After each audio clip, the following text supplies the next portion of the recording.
I was 72 when I found it. A letter, just an old yellowed envelope buried deep in the attic beneath a box of Christmas decorations we hadn't used in years. Funny, isn't it? You spend decades building a life with someone and it takes a dusty corner of your own house to remind you how little you really know. My name's Walter. I was married to Helen for 34 years. We met in 1987. I was a young contractor just starting out. She worked at the front desk of a law office downtown. She had this smile that could stop traffic, and when she laughed it felt like the world made sense. We married a year later, bought a modest home in Pennsylvania, raised 2 kids, and shared everything. Or so I thought. Helen passed in the spring of 2021. Stroke. Quick and quiet. One morning she was sipping coffee on the porch. The next she was gone. I cried like a boy.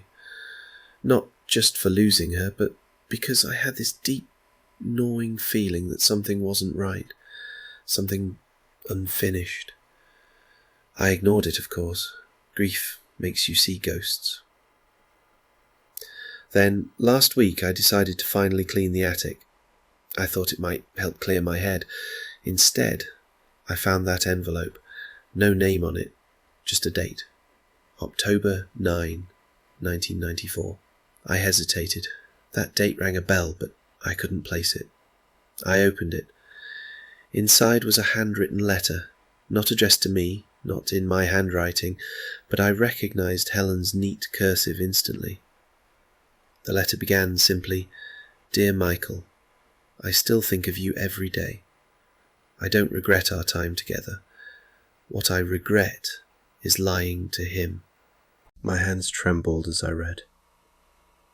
Who the hell was Michael? The letter went on. Sometimes I look at Walter and feel guilty. He's so kind, so steady. But he doesn't see me the way you did. You made me feel alive again. I wish things had turned out differently. But I chose security over passion. I chose him. For the kids. For the image. But I never stopped loving you. My stomach twisted. I had to sit down.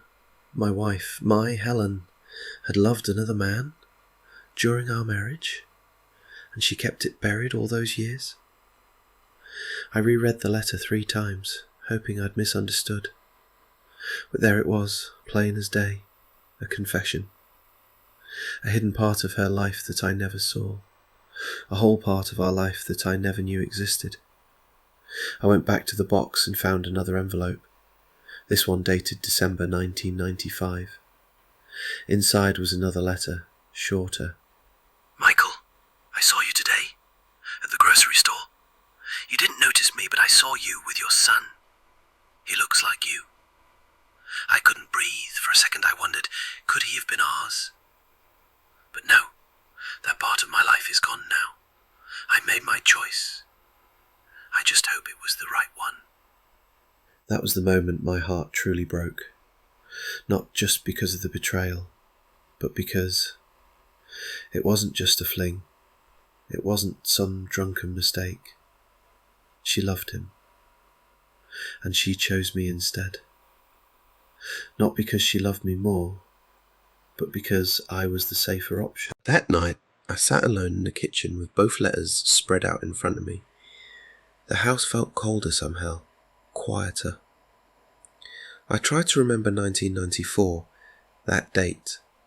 What was happening in our lives? Then it hit me. That was the year I took the long project in Baltimore.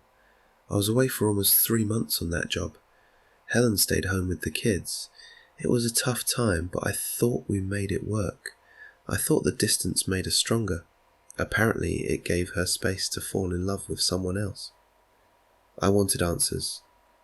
But she was gone.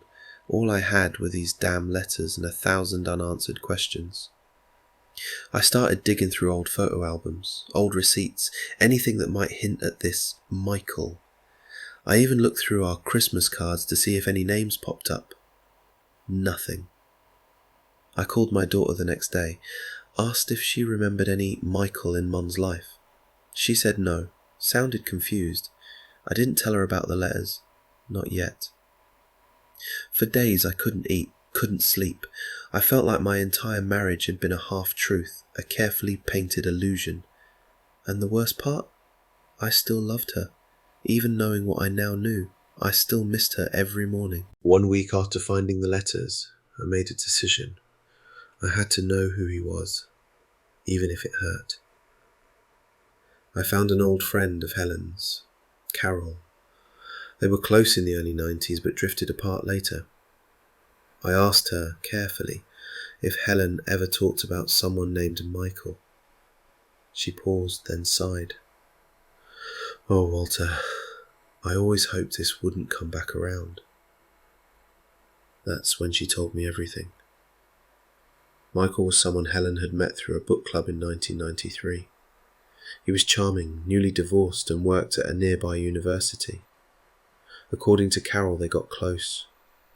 Very close. She told me she was confused, that he made her feel young again. But she said she'd end it, that she chose you. I asked if Carol had ever met him. She nodded. Once. He was polite, but there was a tension. I think he loved her back. So it was true. It wasn't a fantasy. It was real. And it nearly changed the course of my entire life. Later that night, I found myself staring at our wedding photo. I didn't cry. I didn't scream. I just felt hollow. Weeks passed. I tried to let it go, tried to bury it like she had. But something in me needed peace. Not revenge, not anger, just peace. I found Michael. It took time and a bit of online digging, but I found an old faculty listing with his photo. Grey hair now, a quiet retired life in upstate New York. I wrote him a letter, just a simple note. I believe you knew my wife Helen. I recently found some letters she wrote to you. I am not writing in anger, I just want to understand. If you're willing, I'd appreciate hearing from you. He wrote back, 3 weeks later. Dear Walter, I never expected to hear from you. Yes, I knew Helen, and yes, I loved her, but I respected her decision. She chose you, and I stepped away. I never contacted her again. I married someone else, had a family, but I never forgot her. I'm sorry you had to find out this way. I don't know what I expected, but oddly his letter gave me something I didn't know I needed. Closure. I burned the letters last fall. All of them, not out of hatred, not out of shame, but because I didn't want our kids to find them someday and carry the burden I did. I kept one thing though, a note Helen wrote me on our 25th anniversary. It said, I know I'm not perfect, but I've never stopped loving you. You've given me a life I never thought I deserved. Thank you for choosing me. And maybe that's the lesson.